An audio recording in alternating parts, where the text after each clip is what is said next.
La Contrahistoria. Un programa presentado y dirigido por Fernando Díaz Villanueva.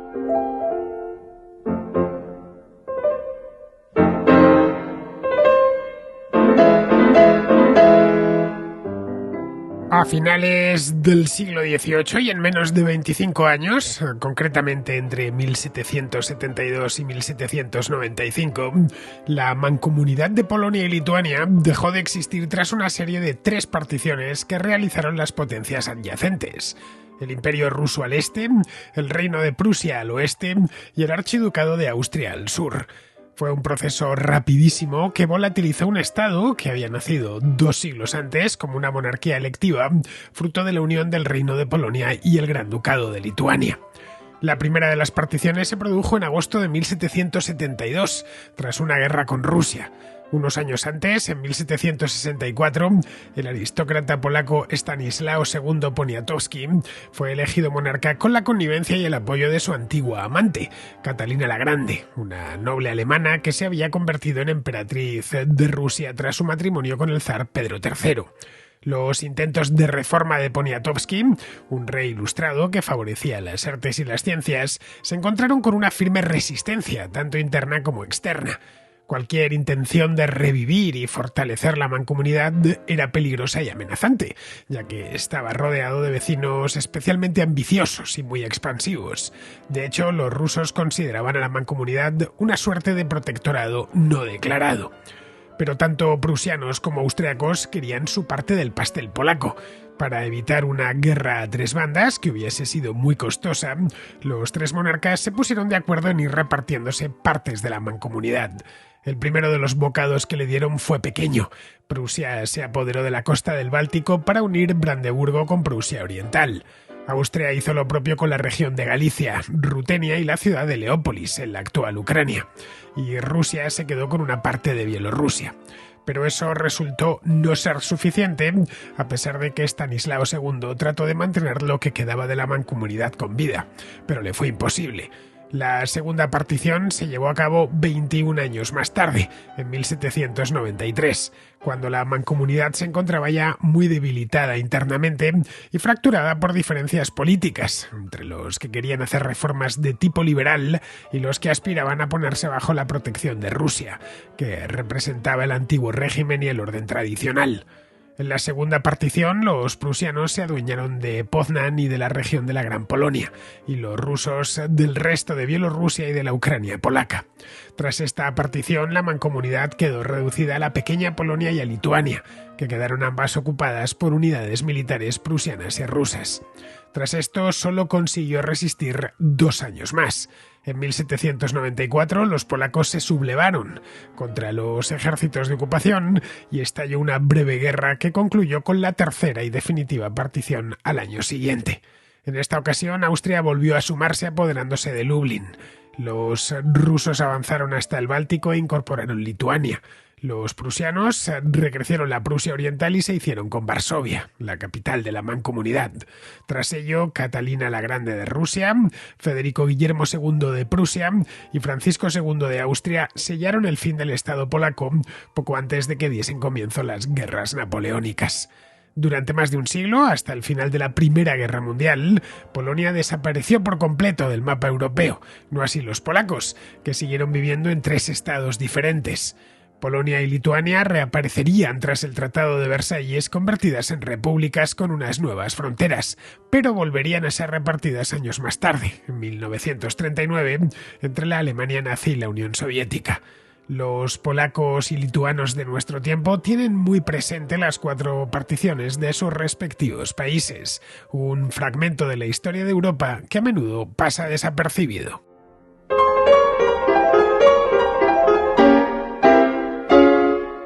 Como la historia de Polonia y de Lituania, no olvidemos que vamos a hablar de la mancomunidad polaco-lituana.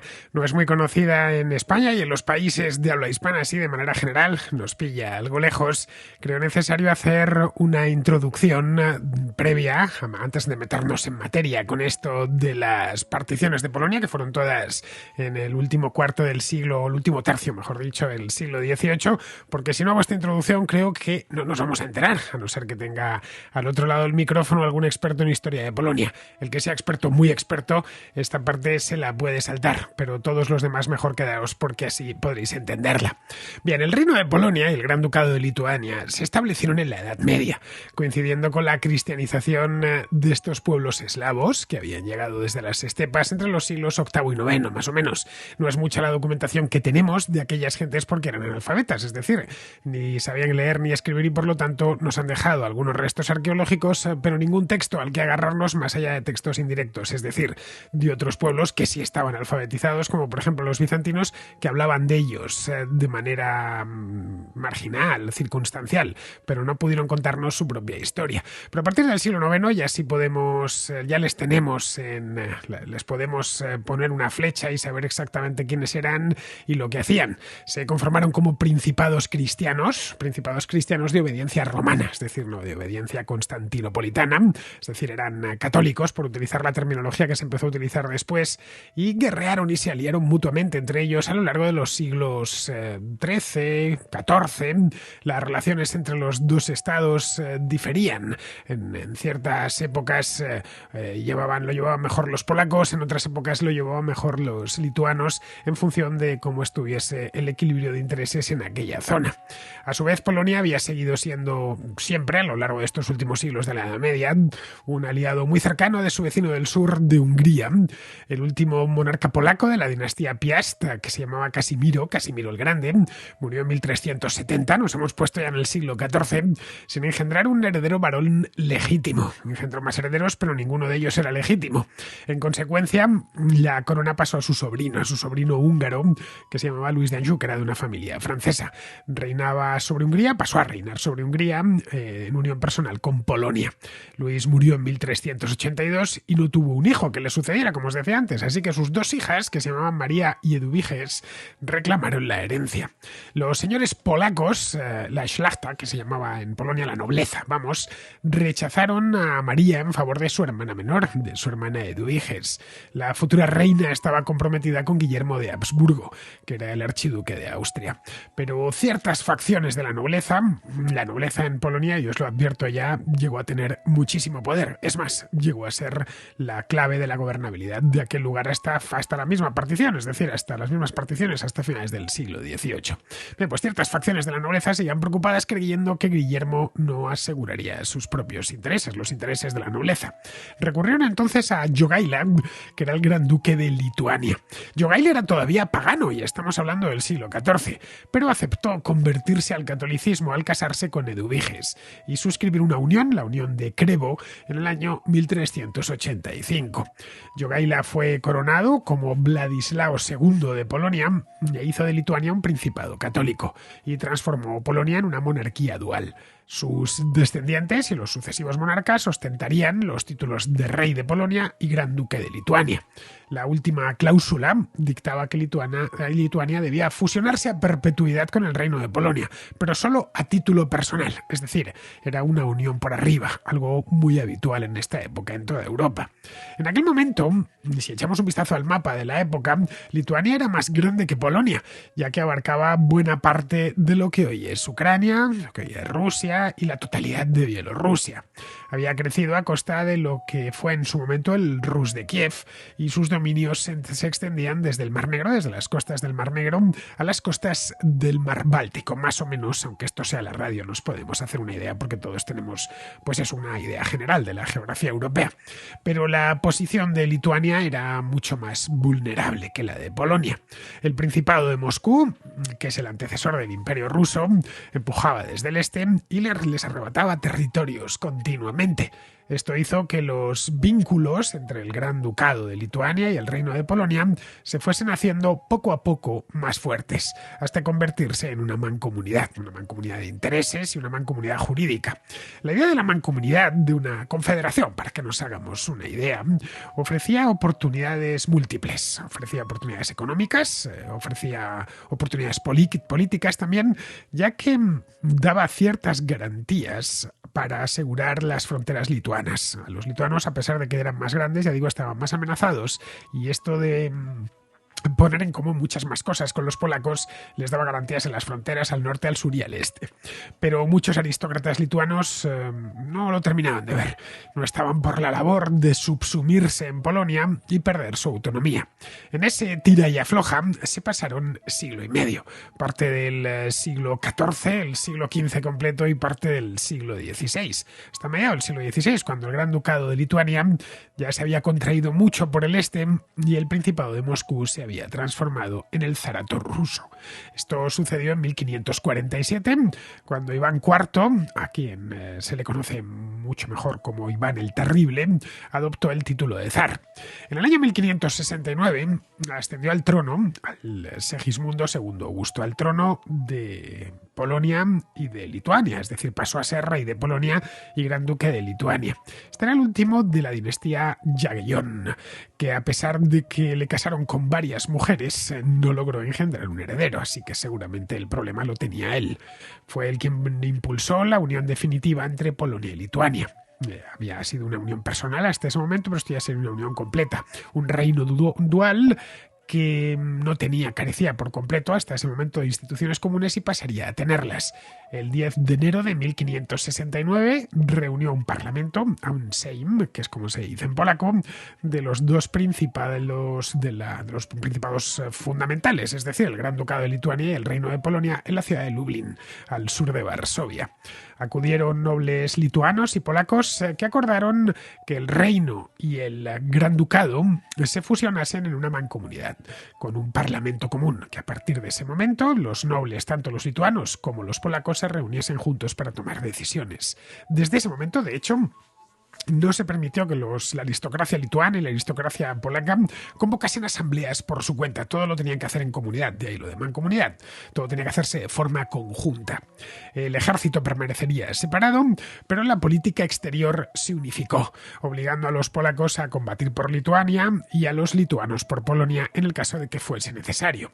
No todos, obviamente, estaban de acuerdo con ello, pero Segismundo II Augusto, les obligó arguyendo que las amenazas exteriores que tenían eran ya muy grandes. Les había aparecido el nuevo zarato ruso en el este, solo unos años antes, en 1547, y el crecimiento de los Habsburgo en el oeste y en el sur era alarmante. Los Habsburgo habían crecido mucho a raíz de que se hicieron con la corona española, que esto fue en el año 1517. Se encontraron de pronto con que el mismo archiduque de Austria era también rey de Castilla, de Aragón, de Nápoles, en fin, que llegaron a acumular muchísimo poder en la primera mitad del siglo XVI, aunque luego se separaron. Felipe II de España ya no pasó a ser archiduque de Austria, sino su tío Fernando, pero vamos, la familia estaba muy cercana y eso a los polacos, que quedaban justo al norte del dominio de los Habsburgo, les preocupaba bastante. A poco que se lo propusiesen, hasta ese momento no se habían fijado en Letonia ni en Lituania, pero ¿qué pasaría si los Habsburgo se empezaban a fijar más al norte, empezaban a mirar más al norte? Bien, esto lo que vino a decirles Segismundo es eso, que los peligros externos imponían que se uniesen, nada más. De lo contrario, no harían más que perder territorio. La unión de Lublin de 1569 fue aprobada por los diputados de este primer Sejm y se selló el 1 de julio de ese año, de 1569.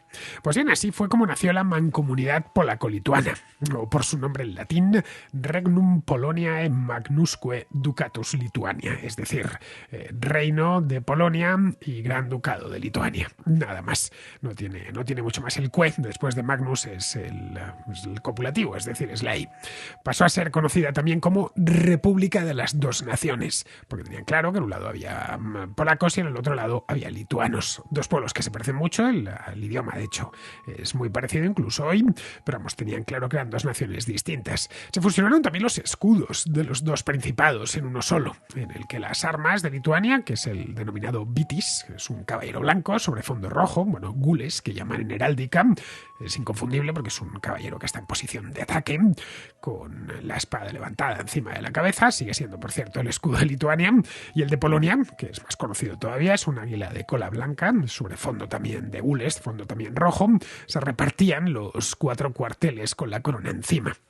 A la muerte de Segismundo, que tuvo lugar en 1572, tuvo lugar sin descendencia, como os decía antes, se abrió un breve interregno en el que el Sejm hizo una serie de ajustes constitucionales para ampliar su poder.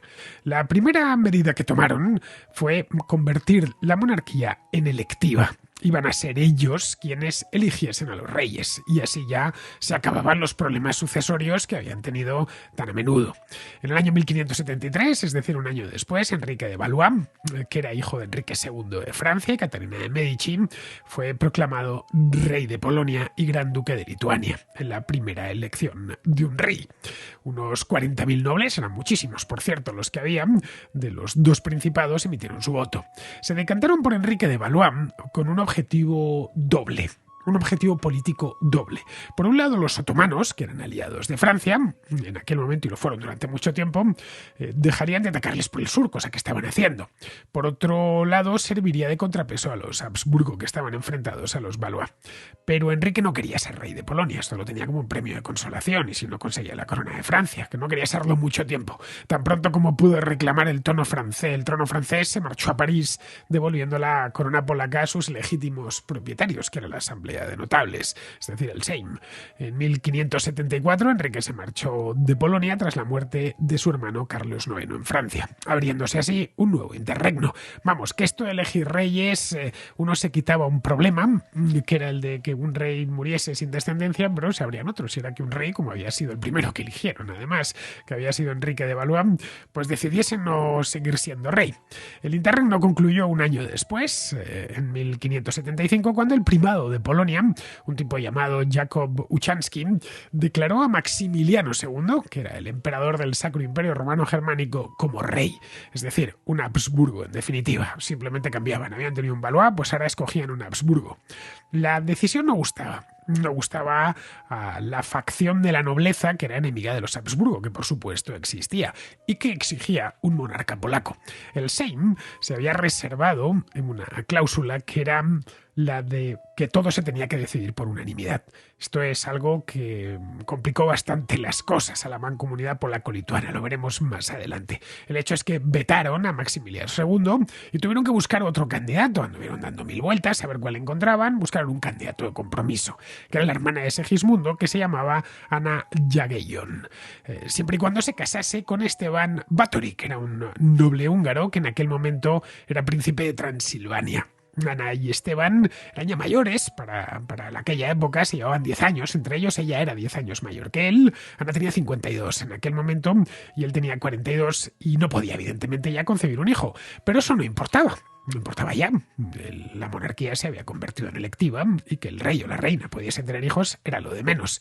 Ana y Esteban reinaron hasta 1587, año en el que Ana murió. Esteban lo había hecho un año antes, en 1586, tras incorporar a la mancomunidad parte de la costa del Báltico. Es decir, que Esteban Báthory y Anna Jagellón fueron dos monarcas muy expansivos. En el año 1587, Segismundo Vasa, que era el hijo de Juan III de Suecia y de Catalina Jagellón, fue elegido monarca por el Sejm. Esto convertía a Segismundo en rey de Suecia y de la mancomunidad polaco-lituana. Como vemos, iban escogiendo reyes los primeros, por lo menos los del siglo XVI, primero un francés, luego un austriaco, luego posteriormente un sueco, que hacía que fuesen, por unión personal, evidentemente, no es que se fusionasen ni mucho menos la mancomunidad con Suecia, pero que convertía a Segismundo en rey de las dos cosas, en rey de los dos estados. Maximiliano III de Austria, que se había quedado a las puertas unos años antes, temeroso de que al norte se estuviese gestando un gigante, impugnó el nombramiento e invadió Polonia. Pero la operación les salió mal. Ganaron los polacos asegurando a Segismundo Vasa, que era un católico devoto. Simplemente aplicó punto por punto todo lo que había salido del Concilio de Trento y limpió de protestantes todo lo que pudo la mancomunidad. Eso evidentemente le hizo romper con Suecia. Él se plantó ante un dilema, porque dijo, bueno, tengo dos reinos y tengo que elegir uno de ellos, y prefirió quedarse con la mancomunidad. Desconocemos las razones, seguramente fueron muchas, una de ellas la religión, obviamente. Suecia se había reformado con gran éxito unos años antes, y también política y económica. La mancomunidad polaco-lituana era bastante más importante que la Suecia, el reino de Suecia de aquella época. Su tío, que era Carlos IX de Suecia, le arrebató la corona y se hizo proclamar rey.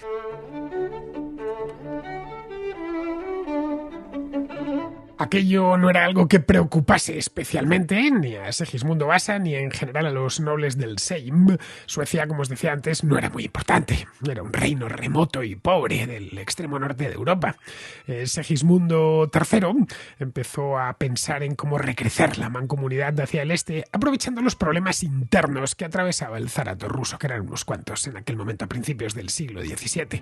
Llegó incluso con sus tropas a tomar Moscú y apoderarse de ella. Esto fue en 1610, tras la batalla de Klushino.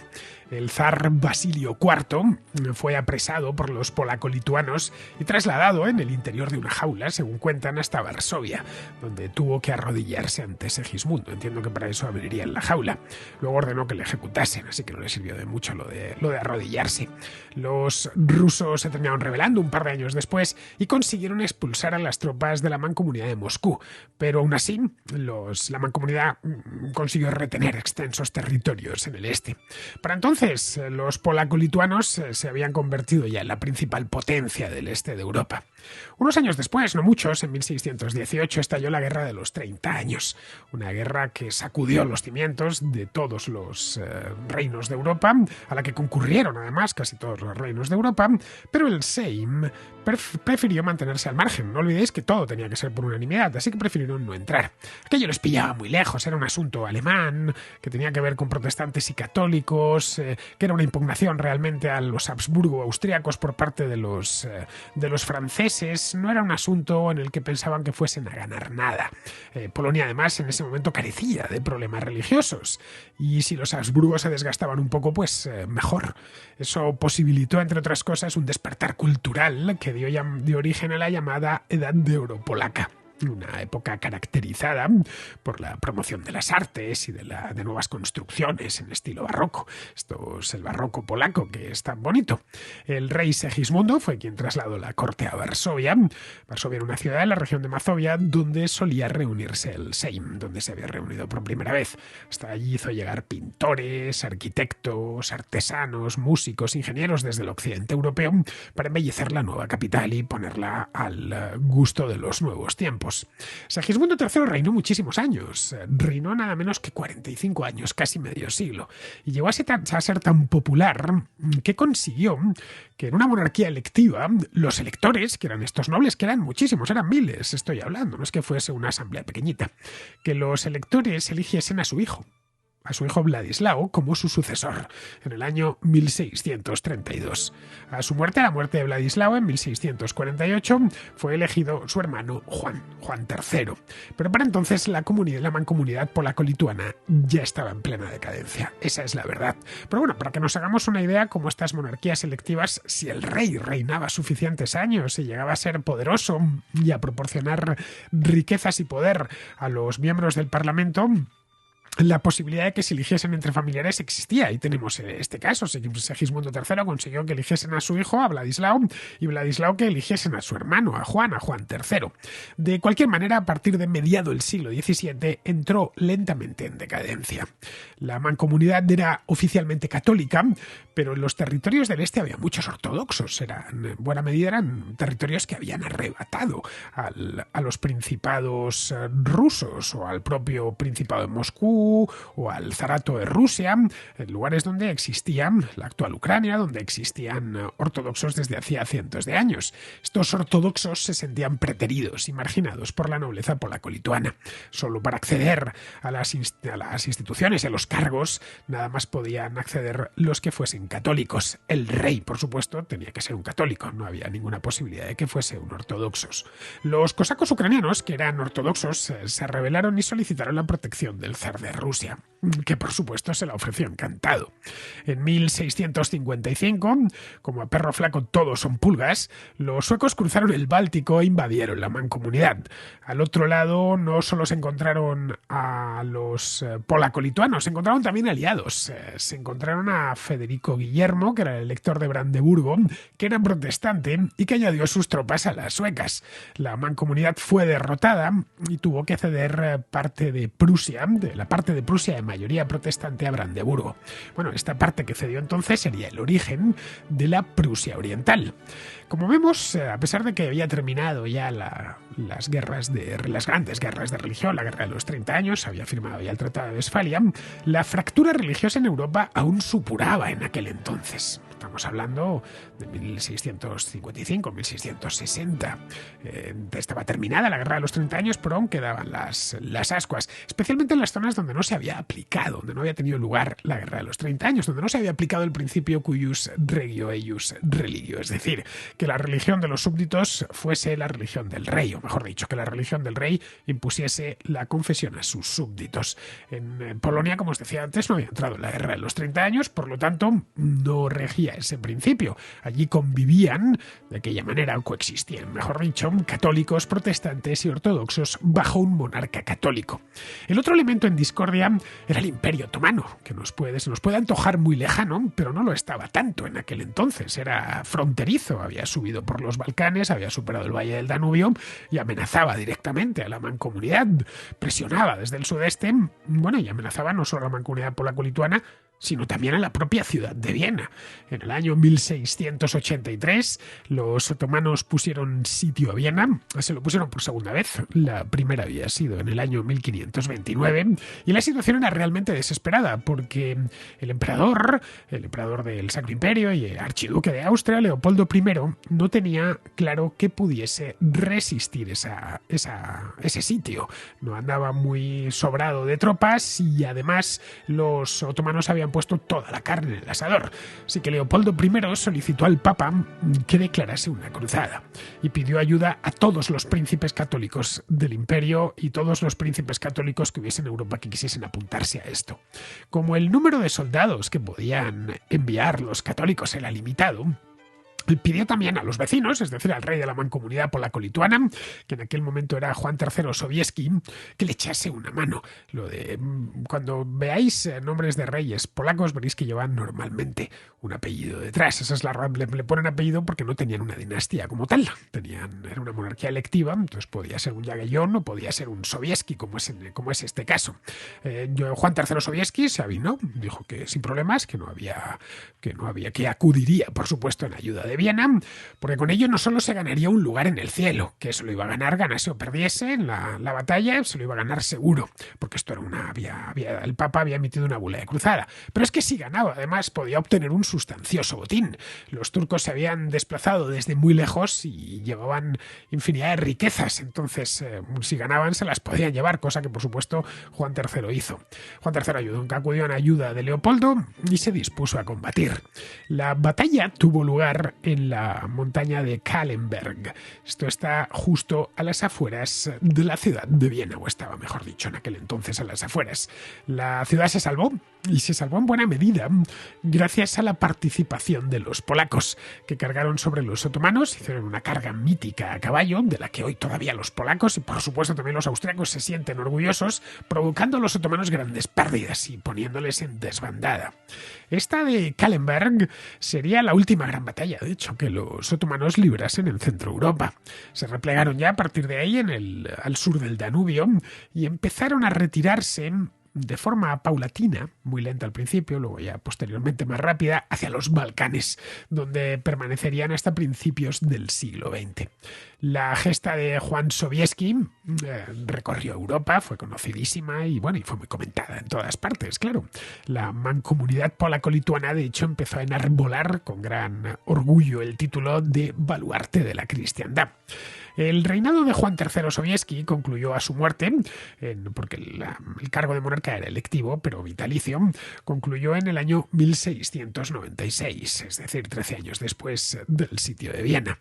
Tras él, la decadencia de la mancomunidad polaco-lituana se aceleró. Había empezado, como ya os decía, ese declive a mediados del siglo XVII, pero hasta la muerte de Juan Sobieski no se empezó a ver que realmente era un estado en decadencia. Su prestigio y su autoridad fue a menos. En el siglo XVIII, su peculiar sistema político, el de la Unión de Lublin, puso a la mancomunidad al borde de la guerra civil en más de una ocasión, y el Estado se volvió cada vez más influenciable a las interferencias extranjeras. Todas las potencias vecinas, tanto los alemanes como los austriacos, como los principados alemanes en aquel entonces, como los austriacos, como los rusos, empezaron a meterle la cuchara en los asuntos polaco-lituanos. Cada vez que moría un rey, las principales casas reales de Europa se inmiscuían, favoreciendo a uno o a otro candidato. En ocasiones los franceses apoyaban a uno, los austriacos a otro, y entonces terminaba habiendo una guerra de unos cuantos meses o de un año para ver cuál de los dos conseguía hacerse con el trono. No olvidéis, el Sejm tenía que nombrar al rey por unanimidad. Fue entonces cuando la corona polaca empezó a venderse.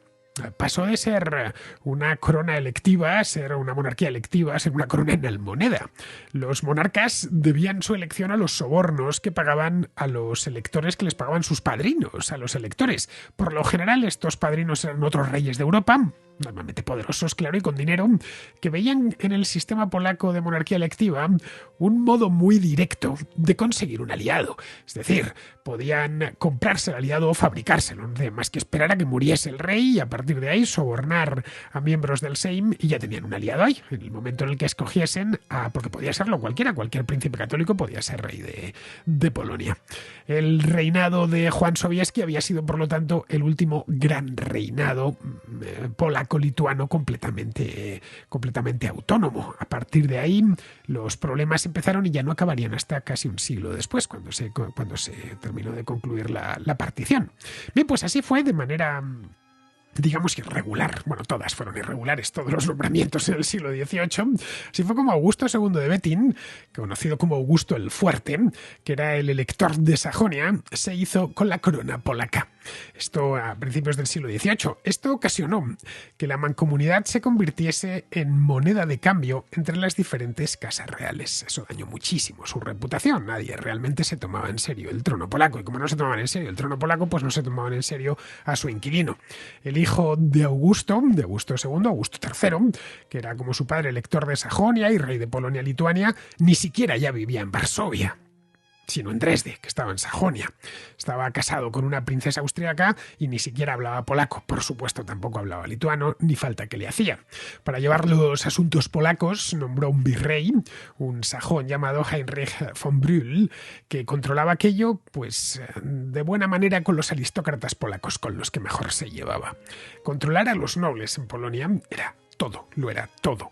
El sistema político, como os decía, se basaba en la monarquía electiva y en el llamado liberum veto, es decir, el libre veto, que este mecanismo que os comentaba antes, que servía para nombrar un nuevo rey para cualquier ley. Casi cualquier miembro del Sejm podía vetar cualquier ley. Estamos hablando de que en el Sejm había miles de personas, así que era sacar una ley, por tonta que fuese o por simple que fuese adelante, podía convertirse en un problemón o directamente se abandonaba la labor legislativa porque habían pasado a lo mejor varios años intentándolo y no lo conseguían. Esto del liberum veto se había empezado a aplicar en 1573, es decir, poco después de la creación de la mancomunidad. ¿Por qué se empezó a aplicar esto del liberum veto? Que era un artículo que los aristócratas de otros reinos de Europa, el de Francia o el de España, el del Reino Unido, hubieran dado su mano derecha por tener una cosa así, porque les otorgaba muchísimo poder. La idea era que se pudiese evitar que el rey se arrogase poderes extraordinarios, llegado el momento. Pero suponía, claro, que cualquier procedimiento legislativo se prolongase mucho en el tiempo, porque todas las decisiones tenían que ser tomadas por unanimidad. Eso por no hablar del incentivo que generaba. Es decir, si cualquier potencia vecina quería que el Sejm aprobase algo en concreto, no tenía más que sobornar a una cantidad de miembros del Sejm suficientes como para que a su vez sobornasen a otros y al final eso saliese adelante. Esto evidentemente sus vecinos lo sabían.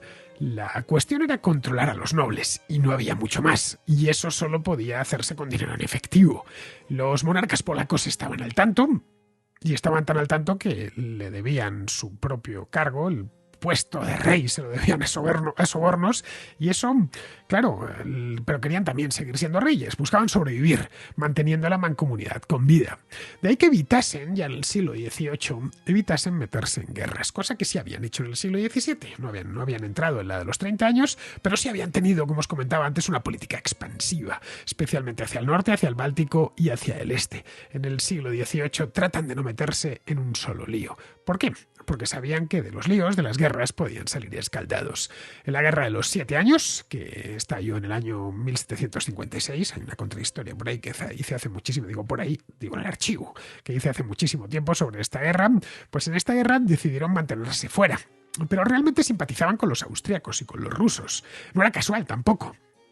A quienes temían de verdad en aquel momento eran los prusianos, un antiguo ducado que había formado un reino muy belicoso en el año 1701, que además se expandía a gran velocidad. Sabían o intuían por lo menos que los prusianos codiciaban una parte de la costa del mar Báltico para unir Brandeburgo con la Prusia Oriental, anexionada décadas antes. Además, en esa zona la religión predominante era el protestantismo, el luteranismo, y había muchos habitantes de habla alemana. Así que dejaron que las tropas rusas cruzasen la mancomunidad para enfrentarse a Prusia. Federico II de Prusia tomó represalias y tomó una represalia realmente curiosa y además infalible. Lo hizo de la siguiente manera: inundó Polonia de moneda polaca falsa. Se encargó de acuñar monedas falsas para que todo el mundo para generar inflación. Esencialmente, la moneda falsa se repele, se rechaza, ¿no? ¿Sabéis aquello de tú serás como la falsa moneda que de mano en mano va y ninguno se la queda, que dice la copla? Bueno, pues lo llenó todo de moneda polaca falsa, algo que obviamente impactó muy negativamente en su economía. Los rusos respondieron utilizando a los nobles del Sejm, que controlaban directamente. El embajador ruso en Varsovia, que era el príncipe Nicolás Repnin, impuso por indicación de la emperatriz, de la zarina Catalina la Grande, una nueva constitución en la mancomunidad. Reunieron al Parlamento en el año 1767 al Sejm y aceptaron las nuevas condiciones que ponían los rusos. Repnin exigió la protección rusa de los campesinos en todos los terrenos de nobles polacos y lituanos, exigió también la libertad religiosa para los cristianos protestantes y para los ortodoxos, y derechos políticos para protestantes y ortodoxos. Realmente todo era un adorno. Este Sejm se le llamó el Sejm de Repnin, porque fuera quien lo había convocado, el embajador ruso. Todo estaba concebido para que se diesen derechos políticos a ortodoxos. Esto significaba que se incluía el derecho a ocupar cualquier cargo público, también el de monarca. Y eso significaba que el siguiente rey podía ser un miembro de la dinastía reinante en Rusia. ¿Por qué no? El Sejm, por supuesto que andaba apurado, lo aceptó todo. Pero muchos en Polonia se oponían a que se convirtiese la mancomunidad en un protectorado ruso, a pesar de que de facto ya en buena medida lo era. Eso dio lugar a la Guerra de la Confederación de Bar, que tuvo lugar entre 1768 y 1772. Se llamaba así, Confederación de Bar, porque se conformó en una fortaleza, la fortaleza de Bar, que hoy está en Ucrania, aunque eso sí, muy cerca de la frontera polaca. Los rebeldes polacos estaban mal armados y mal dirigidos, pues tenían pocas posibilidades, obviamente, frente al ejército ruso, por lo que sufrieron una gran derrota. Al caos se sumó una rebelión de cosacos y de campesinos ucranianos en el este, que estalló ese mismo año, en el año 1768, y que resultó en el asesinato de un montón de nobles polacos y de sacerdotes católicos. Rusia tuvo que intervenir, pero no solo. también se metieron ahí los otomanos, por si podían sacar algo. Los otomanos estaban, para variar, aliados con Francia, que a su vez estaba interesada en debilitar a Rusia. Estaba creciendo demasiado. Luis XV les prometió territorios y el protectorado sobre la Mancomunidad se apoyaban a la Confederación de Bar. Entretanto, los austriacos vieron que algo se movía en el norte y empezaron a anexionarse algunos territorios fronterizos, aprovechándose del desorden. Los otomanos no lo consiguieron, cayeron derrotados ante los rusos, algo que encendió las alarmas en Prusia, ya que eso significaba que Catalina la Grande podría tener la tentación de anexionarse toda la Mancomunidad.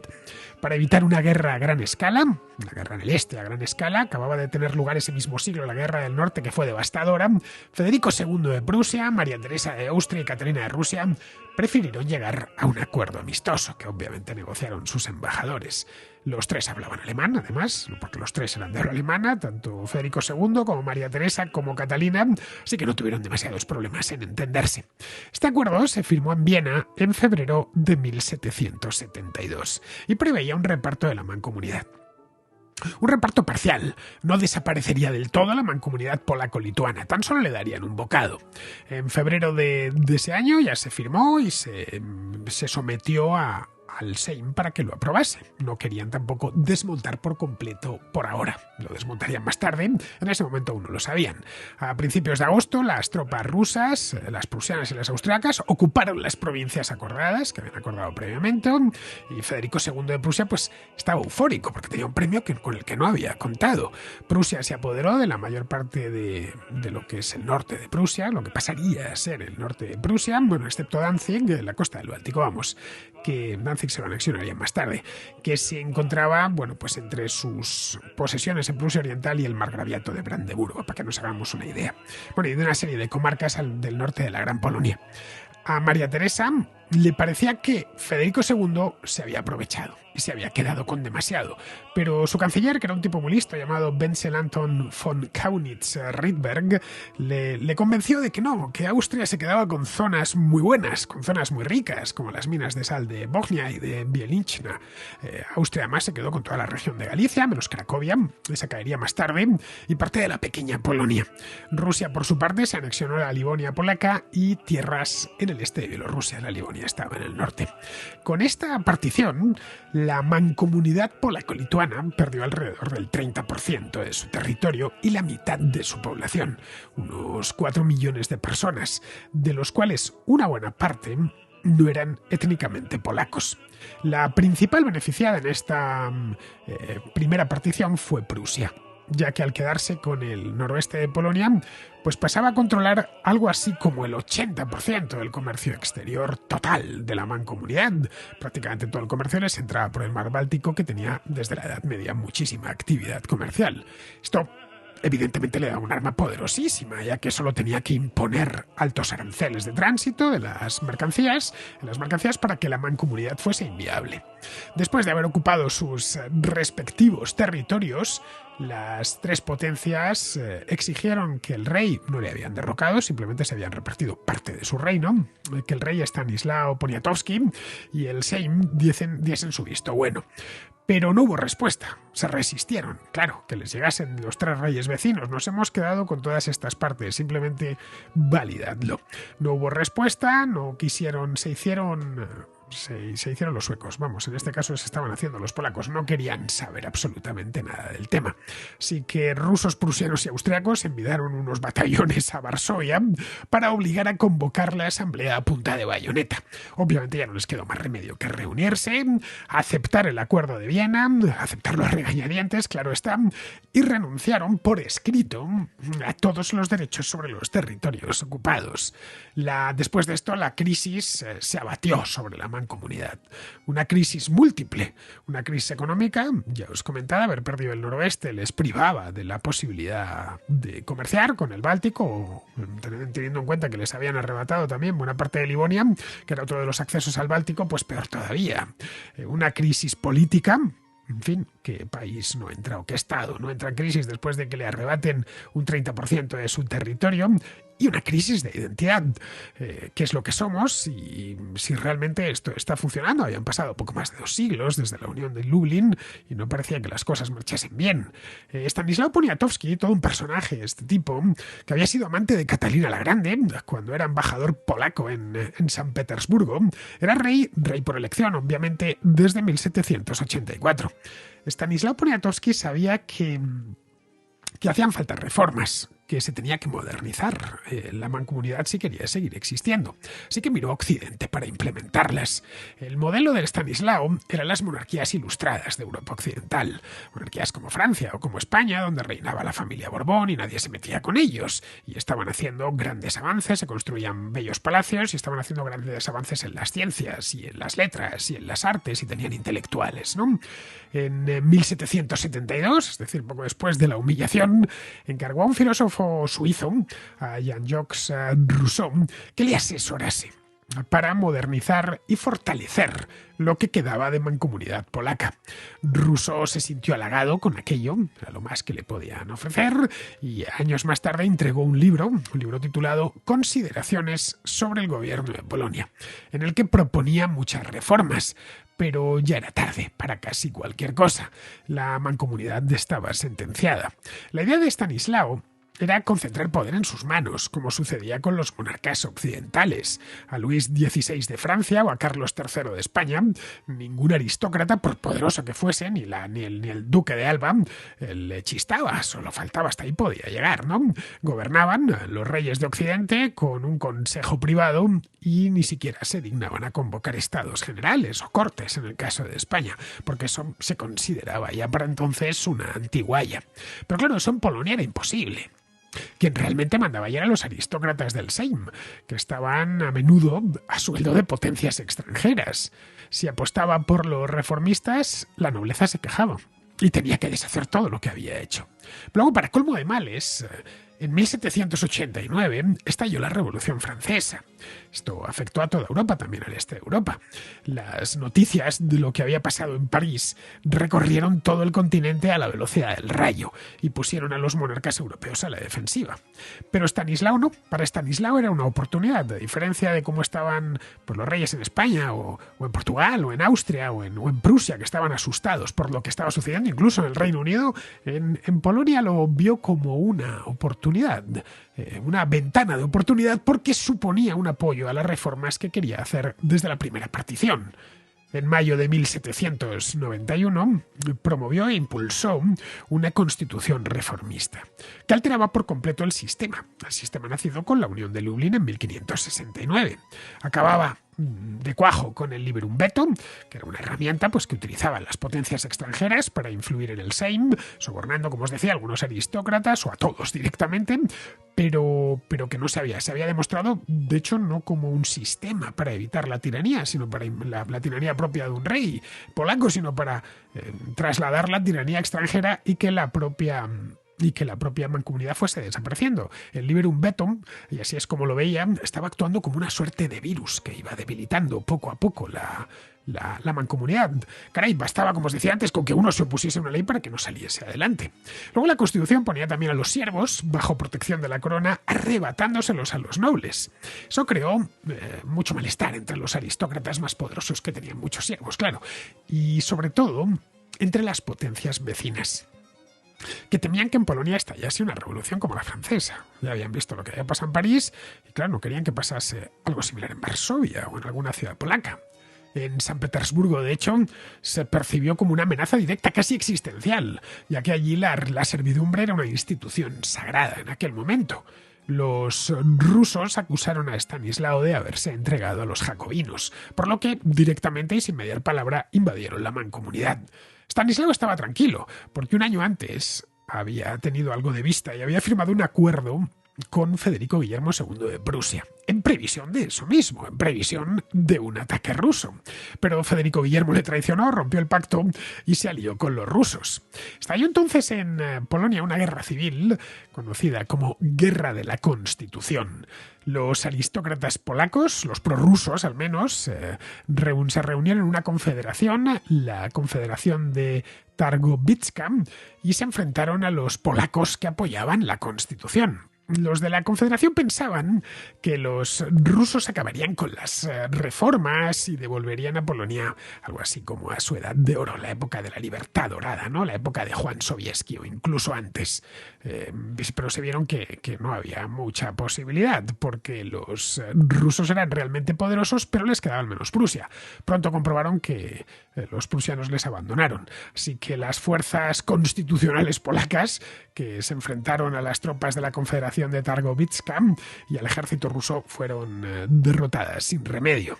Prusia firmó un tratado con Rusia acordando que las reformas polacas, incluyendo por supuesto esa constitución, serían revocadas con carácter inmediato y ambos países recibirían partes del territorio de la Mancomunidad. Esta sería la segunda partición. En 1793 se reunió el último Sejm, se reunió en el castillo de Grodno. Grodno ya está en Bielorrusia. Buena parte de la historia de Polonia está en el extranjero, está en Bielorrusia, está en Lituania, está en la propia Ucrania, en Ucrania muchísimo. Bien, pues Grodno está cerquita, eso sí, está cerquita de la actual frontera polaca. Bueno, pues el último Sejm se reunió en el castillo de Grodno.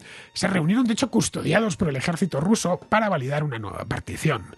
En esta, Rusia avanzó su frontera hacia el oeste, quedándose con toda Bielorrusia y lo que quedaba de Ucrania.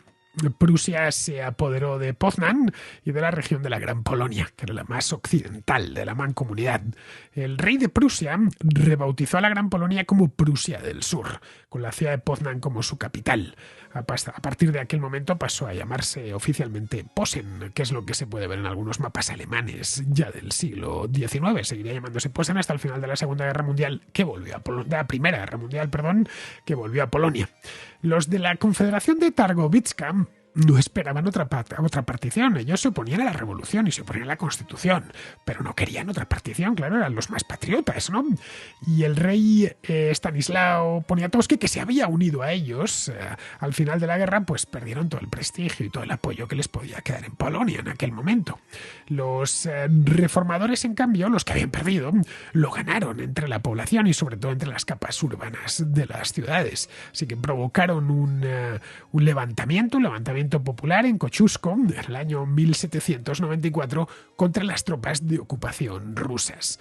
Los insurgentes de Kosciuszko, entre los que había un poco de todo, esa es la verdad, había revolucionarios a la francesa, jacobinos, moderados, había nobles defraudados por la segunda partición, era un batiburrillo de toda la sociedad polaca de la época.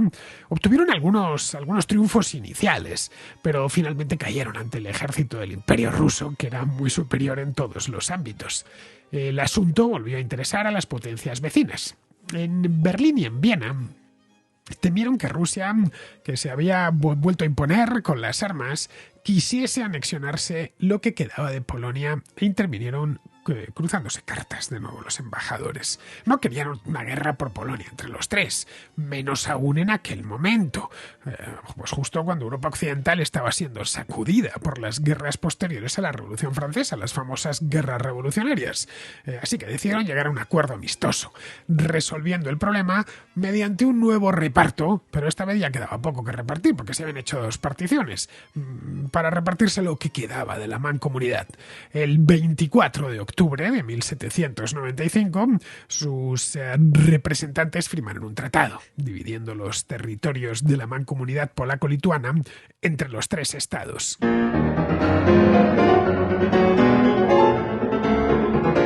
Rusia se quedaba con la mayor parte, toda la franja este, desde el Báltico hasta Leópolis, que era ya parte de Austria, desde la primera partición. Leópolis se mantuvo dentro de Austria, para un total de 120.000 kilómetros cuadrados y 1.200.000 habitantes, en la que se encontraba la práctica totalidad de Lituania y su capital, la ciudad de Vilna. Prusia se quedaba con el corazón de Polonia, un área de unos 50-55.000 kilómetros cuadrados, y lo más importante, se quedaba con su capital. Los austriacos incorporaban por el sur dos regiones, también de unos 50.000 kilómetros cuadrados y 1.200.000 habitantes, y dos ciudades importantes, la de Lublin y la de Cracovia. El rey de Polonia, entre tanto, Stanislao Poniatowski, tuvo que abdicar porque ya no había reino sobre el que reinar. Abdicó el 25 de noviembre de ese año, en 1795, entregando el título, porque el título estaba ahí, con su escudo y con toda su legitimidad, se lo entregó a la emperatriz Catalina, que había sido su amante muchos años antes. De ahí en adelante, los zares de Rusia pasaron a intitularse también como reyes de Polonia y duques de Lituania. Catalina le permitió exiliarse en San Petersburgo. A fin de cuentas, habían sido amantes, se conocían bien desde hacía muchos años y sobre todo que no se había opuesto lo suficiente, es más, se había incluso aliado con los propios rusos en la última de las guerras. Le permitió exiliarse en San Petersburgo, le asignó una pensión y le dejó ocupar el Palacio de Mármol. Si habéis estado en San Petersburgo lo habéis visto, es un palacete no muy grande, de estilo italiano, evidentemente, que se llama de mármol. La razón es fácil, no tiene uno más que ponerse delante, tiene muchísimo mármol en la fachada. Lo había hecho construir este palacete, en aquel entonces estaba recién hecho. Lo había hecho construir Grigori Orlov, que había sido en el pasado otro de los amantes de la zarina. Catalina la Grande coleccionó los amantes. Lo construyó a orillas del Neva, justo enfrente de la fortaleza de San Pedro y de San Pablo, que es donde había nacido la ciudad. Catalina la Grande pasaría mejor vida un año después, en 1796, y Estanislao haría lo propio 3 años más tarde, en 1798. El hijo de Catalina, que se llama Pablo I, le dio un funeral de Estado, un funeral real, y ordenó que le enterrasen en la iglesia católica de la ciudad de San Petersburgo, que se llama Iglesia de Santa Catalina. Se había hecho en tiempos de Pedro el Grande. Bien, pues ahí permanecería en los restos de Stanislao Poniatowski hasta el año 1938, cuando Stalin envió los restos a Polonia. Se quería derribar la iglesia, por suerte no se llegó a derribar, pero bueno, estaban ya los preparativos para convertirlo en otra cosa, ese solar, y envió los restos a Polonia por si alguien, a la República de Polonia en aquel entonces, por si alguien que los quería para algo. Se los llevaron a Bolchin, de un pueblo pequeñito, donde Stanislao había nacido en 1732, y que en aquel momento Bolchin formaba parte de Polonia. Después de la Segunda Guerra Mundial, Bolchin pasó a estar en la República Socialista Soviética de Bielorrusia, y hoy está en Bielorrusia. Pero claro, en 1938 ya pocos se acordaban de él. Años más tarde, ya con la Unión Soviética a punto de desaparecer, los restos de Stanislao fueron trasladados a Varsovia. Esto fue en 1990 y enterrados en la catedral de la ciudad, el mismo lugar donde en 1791 se había promulgado la Constitución. En el año 1995, es decir, 200 años después de la tercera partición, se celebró el funeral definitivo por Stanislao Poniatowski y sus restos reposan en la catedral de Varsovia. Tras la tercera partición, Polonia desapareció del mapa. Desapareció engullida por sus vecinos, pero Europa estaba muy convulsa en aquella época. Durante las guerras napoleónicas, las fronteras de Polonia, o de lo que había sido Polonia, se desplazaron varias veces. Se terminarían al final fijando tras el Congreso de Viena, que benefició claramente a Rusia. En 1815, el zar controlaba aproximadamente el 80% del territorio de lo que había sido la mancomunidad polaco-lituana hasta 1772. Antes de eso, los nacionalistas polacos, a raíz de la última partición, habían fantaseado con recuperar la independencia gracias a Napoleón. Muchos intelectuales, escritores, artistas polacos emigraron a Francia y a otras partes de Europa.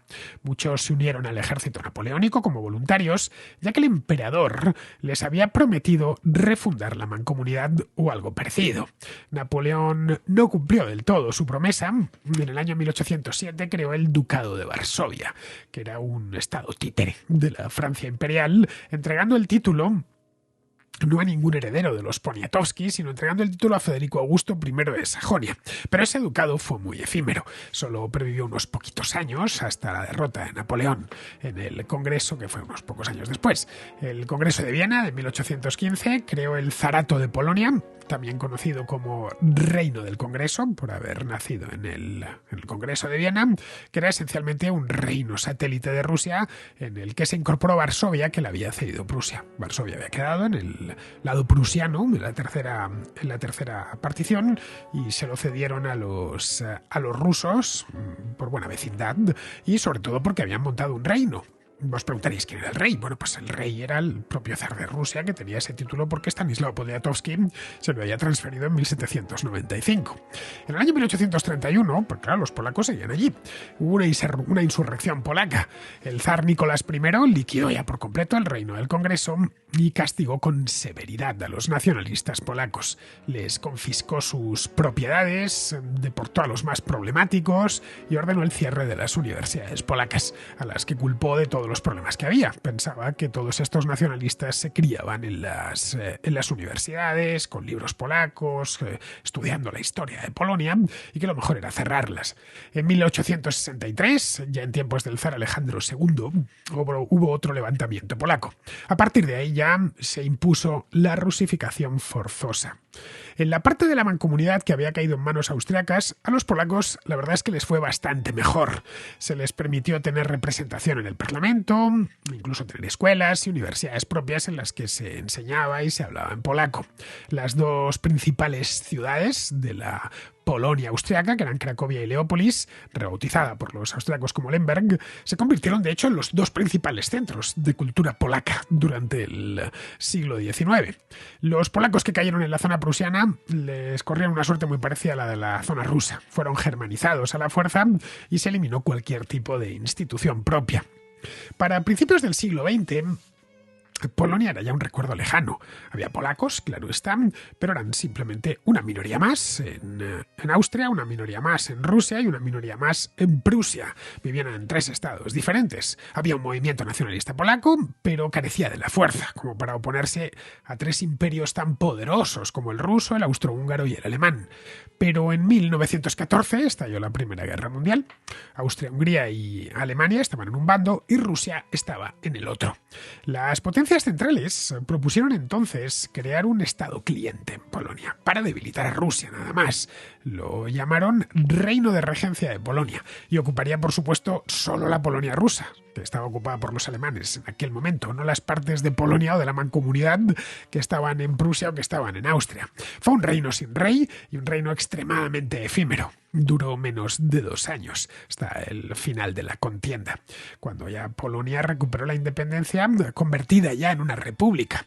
Habían pasado exactamente 123 años desde la tercera partición de la mancomunidad. Los polacos de 1918, que estrenaban Nueva República, se las veían muy felices. Los tratados de Versalles de 1919 fijaron las fronteras tratando de que fuesen lo más étnicas posibles para evitar problemas. Es el principio de Wilson, ¿no? Esto ha sido por las minorías, entonces vamos a evitar que haya demasiadas minorías dentro de un estado, que hayan estados-nación, en una palabra. Así que se buscó esa idea, no se consiguió del todo, había minorías, porque en esa parte de Europa la diversidad étnica pues fue la norma durante muchísimos siglos. La República Polaca, esta primera República Polaca, solo sobrevivió 20 años, hasta 1939, cuando los herederos del Reino de Prusia y del Imperio Ruso, es decir, la Alemania nazi y la Unión Soviética, se volvieron a repartir el país en un acuerdo bastante infame, el acuerdo Molotov-Ribbentrop de agosto de 1939. Este acuerdo preludió el comienzo de la Segunda Guerra Mundial. El 1 de septiembre de 1939, las tropas alemanas entraron en Polonia con intención de reorganizar el mapa a su gusto, es decir, de hacerla desaparecer por completo. Lo acordado con los soviéticos era que la frontera sería el río Bug, es decir, la línea que va de la Prusia Oriental a Leópolis, más o menos, que había sido integrada en la República Polaca en 1918.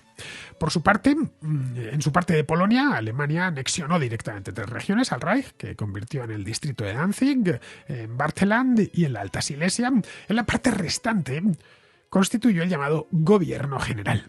que era una zona ocupada y habitada por polacos, pero no incorporada directamente al Reich, al menos en ese momento. Fue en el gobierno general, por cierto, donde se perpetraron las mayores masacres del Holocausto. Allí estaban los principales campos de concentración y exterminio, como el de Treblinka, el de Sobibor, Majdanek o el de Auschwitz.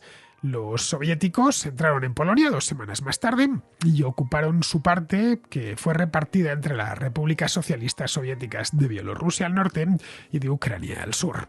Unos meses más tarde, en agosto de 1940, y en connivencia con los nazis, ocuparon la República de Lituania, que había nacido también tras la Primera Guerra Mundial. En junio de 1941 dio comienzo la Operación Barbarroja, en la parte de Polonia ocupada por los nazis. Avanzaron muy rápidamente y a finales de ese año reorganizaron la Polonia soviética en el Comisariado del Reich de las Tierras Orientales, llamado Ostland en alemán, y en el Comisariado del Reich de Ucrania. La parte sur, con Leópolis, fue agregada al gobierno general. Una pequeña parte del gobierno general fue cedida a Eslovaquia, donde los alemanes habían creado un estado títere con Józef Tiso como presidente. Al terminar la guerra, en 1945, los aliados se encontraron de nuevo con el problema polaco sobre la mesa. Parecía claro, era obvio que la República Polaca tendría que refundarse. La guerra había empezado por la República de Polonia, porque habían invadido los alemanes Polonia y eso ocasionó que el Reino Unido y Francia declarasen la guerra a Alemania. Entonces tendría que refundarse. Pero Stalin se negaba a renunciar a lo que había ocupado tras el pacto con los nazis. Se obligó a correr Polonia hacia el oeste a expensas de Alemania. Alemania perdió Silesia, Pomerania y toda la Prusia Oriental. Las dos primeras fueron entregadas a Polonia y la Prusia Oriental fue repartida entre Polonia y la URSS. Hubo que mover evidentemente a millones de personas de un lugar a otro, es decir, vaciar de polacos las áreas que quedaban en el lado soviético y vaciar de alemanes las que pasaban a Polonia. La República pasó a convertirse, la nueva República, pasó a convertirse en un estado satélite de la URSS, la llamada República Popular de Polonia, que previvió pues hasta poco después de la caída del muro, hasta 1990, cuando surgió la Tercera República Polaca, que es la actual. Las nuevas fronteras, eso sí, las del 45, se han mantenido hasta el momento presente. Los polacos de nuestros días son muy conscientes de todo por lo que tuvieron que pasar sus antepasados de los 2 últimos siglos. Quizá por eso mismo tengan un patriotismo tan acendrado. Pocos países de Europa han tenido una historia tan agitada y por lo tanto tan interesante como Polonia. Las vicisitudes por las que tuvieron que pasar desde finales del siglo XVIII hasta finales del siglo XX son de hecho un reflejo de todas las grandes conmociones que sacudieron a Europa. Los polacos, más que nadie, pueden asegurar con conocimiento de causa que cualquier tiempo pasado no fue mejor. Espero que os haya gustado esta contrahistoria dedicada a las particiones de Polonia, las 4 particiones de Polonia, que normalmente se habla de 3, pero la de 1939 fue una partición de Polonia, a fin de cuentas, a manos de Stalin y Hitler. Este era un tema que quería traeros desde hace ya un tiempo, pero bueno, como habéis visto, me ha hecho falta una introducción, algo larga, es verdad, ya que la historia polaca y lituana no es muy conocida entre los hispanohablantes, que nos pilla algo lejos, y bueno, ya tenemos nosotros una historia muy rica en nombres y en fechas como para conocer a fondo la de lugares que están algo alejados de nuestros países. Así que creo que esa introducción era muy necesaria, porque de lo contrario creo que no se hubiese entendido. La mancomunidad polaco-lituana, como hemos visto, fue desmembrada en cuestión de 20 años, a finales del siglo XVIII, perdón. Pero hay ciertos procesos históricos que tienen unos preámbulos que a veces hunden sus raíces 1 o 2 siglos antes. Y si no los conoces bien, no entiendes en absoluto el proceso en cuestión. Bien, pasamos al contrasello, donde aguardan los contraescuchas con sus dudas y consultas históricas. El contrasello. El espacio de ruegos, preguntas y reflexiones de la contrahistoria. Empezamos el contrasello de esta semana con Jerry, que se interesa por los galeotes. Hola Fernando, un saludo. Quería hablarte porque el otro día vi un vídeo que hablaba sobre que los galeones y demás barcos, tanto en el siglo XV, XVI, XVII, que llevaban esclavos, pero para utilizarlos de remeros, o sea, para remar con el barco. O sea, algo que a mí me escama un poco porque decía que llevaban los galeones, por ejemplo, hasta 200 esclavos cuando los galeones eran naves militares. En teoría los galeones escoltaban a naves de transporte que llevaban hacia las Américas pues todo tipo de productos. Y claro, me extrañó un poco el vídeo ese, pues dije yo, no puede ser. O sea, yo al menos no lo veo factible el tener que llevar a 200 esclavos con el problema que supone su alimentación diaria. O sea, serían varias toneladas de alimento. Porque hasta donde yo sé, la travesía era de unos 2 meses más o menos. Llegar desde España hasta América. O sea, creo que es algo que es muy poco viable. A lo mejor en viajes cortos sí que se podía utilizar, pero no sé. Y me surgió eso, un tema que igual te da hasta para un programa, que es que la historia de la humanidad en cuanto a la navegación, cómo ha ido evolucionando. No sé si tendrás alguna contra hecha ya sobre el tema, pero no sé, me pareció un tema interesante que vi el otro día y que no se suele ahondar tanto cuando es algo tan importante como es la navegación, que abarató el transporte de mercancías, aceleró el comercio, expandió imperios. O sea, no sé, me parece algo tan esencial que al que se le da tan poca importancia, o se habla muy por encima y ya está, pero no se habla de los permisos, los tipos de barcos, los tipos de viaje que había que realizar, las provisiones, las tripulaciones de esos barcos, a la hora de llegar a tierra, cómo llegaban. O sea, llegaban simplemente o tenían que tener algún tipo de tasa, algún tipo de permiso portuario, no sé. O sea, son temas muy interesantes que no se ahonda tanto. Y nada, era simplemente comentarte eso, a ver si te da para un programa y si no, pues para que para que puedas contestarme. Y nada, un saludo. Los galeones no llevaban galeotes porque los galeones eran barcos de vela transoceánicos de 3 palos, luego no necesitaban remeros. Los galeotes iban en galeras, que era un navío de bordo más bajo que navegaba generalmente en el Mediterráneo. Era la evolución de los dromones bizantinos y constituía la espina dorsal de las flotas del Mediterráneo. Las galeras equipaban también velas, como propulsor auxiliar, pero el principal eran los remos. En las batallas siempre se empleaban los remos ya que hacía más manejable la embarcación. Había un barco intermedio entre el galeón y la galera que se llamaba galeaza, que se movía bien tanto en el Mediterráneo como en el Atlántico. Las galeras llegaron a ser realmente grandes, por lo que necesitaban un número muy alto de remeros. Las del siglo XV y XVI podían llegar a equipar entre 100 y 150 remeros, que solían ser evidentemente o siempre eran o presos o esclavos. La condena a galeras era algo muy común y muy doloroso para los criminales. Después de la condena a galeras, lo siguiente era ya que te condenasen a muerte. De hecho, una condena a galeras era casi sinónimo una condena a muerte, porque las posibilidades que tenías de sobrevivir a una condena de 10 años a galeras eran muy pequeñas. Evidentemente, mientras viviesen había que darles de comer, pero estas galeras de guerra, con tantos remeros, no hacían travesías largas, operaban cerca de la costa, y si navegaban un trecho largo lo hacían cabotando, siempre costeando, lo que les permitía ir reponiendo provisiones. La navegación mediterránea era muy distinta a la del Atlántico. Los regímenes de vientos en el Mediterráneo no son previsibles, como en el Atlántico. En el Mediterráneo puede soplar el viento en casi cualquier dirección, lo que obligaba a contar con los remos. Otro elemento es que la costa del Mediterráneo siempre está cerca. El Mediterráneo es un mar interior. En el Mediterráneo occidental, por ejemplo, de Menorca a Cerdeña solo hay 350 kilómetros de mar abierto, que eso es nada. En el Atlántico, de Almería a las costas africanas hay unos 200. Del extremo oeste de Sicilia a las costas de Túnez unos 150. En el Mediterráneo oriental tampoco cambian mucho las cosas. Si no me meto ya en el mar Egeo, que está todo al lado, porque son muchas islas e islotes. Pero es que de Creta a la costa de Libia hay unos 300 kilómetros. De Chipre a Siria poco más de 100.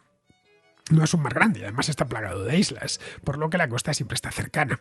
En la costa atlántica del continente europeo se solía utilizar la vela, pero también se cabotaba.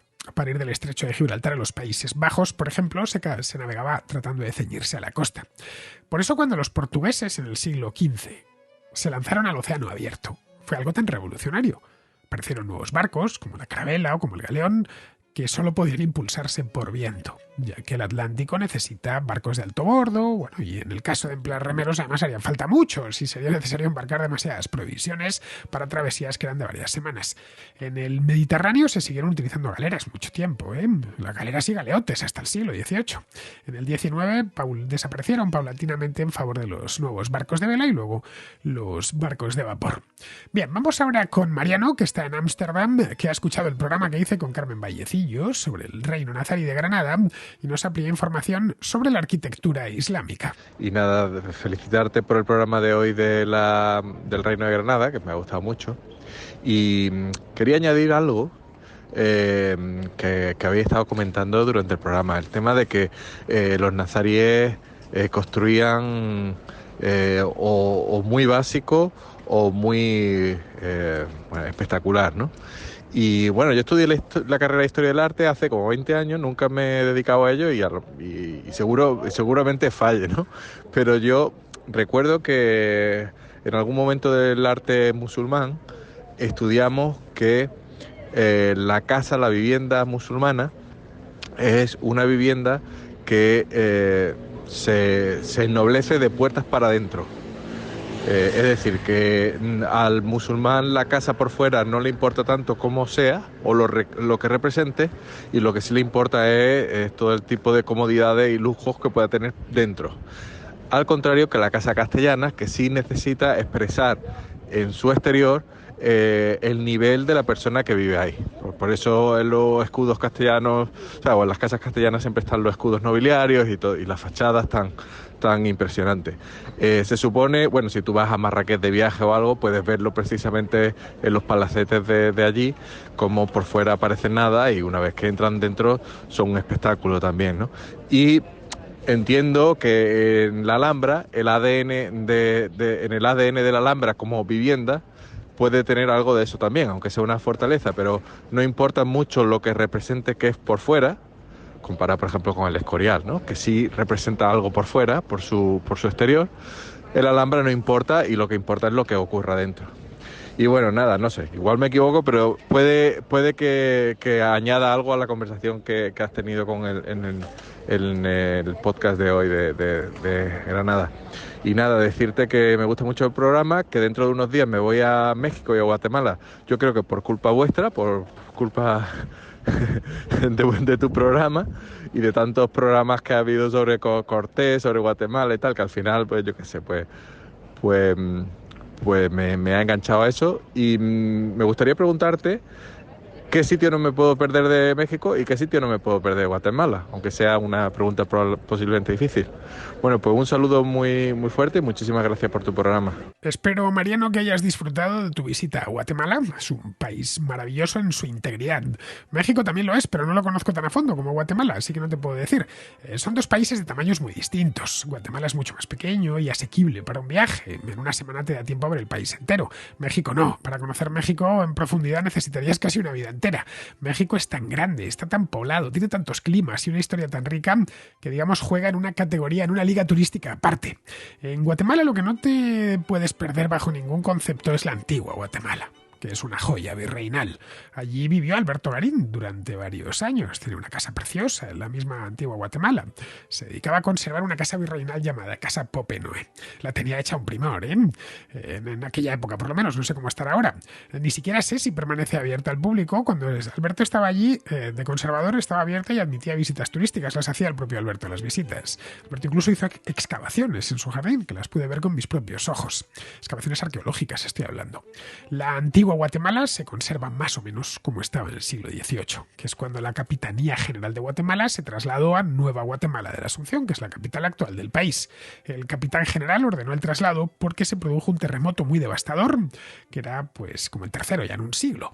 Esta casualidad ha permitido que se conserve una ciudad española en América del siglo XVIII prácticamente intacta.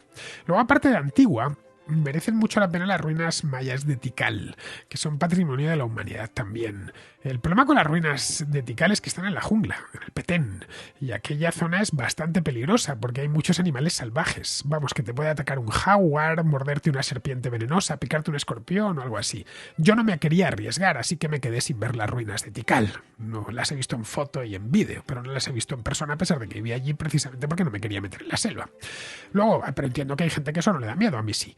Y esa es la razón por la cual valoro más mi integridad que exponerme allá más. Las selvas están llenas de ruidos raros que a mí no disfruto yo luego de la visita. Respecto a lo que me comentas de la Alhambra de Granada, desde fuera es una fortaleza imponente. que es creo lo que los reyes nazaríes querían transmitir, que aquello era una fortaleza en la que vivía el rey. La colina de la Sabica, que es donde está emplazada la Alhambra, tiene pendientes muy empinadas, los habrás visto y las habrás subido quizá por las escaleras, y no es una colina sencilla de asaltar.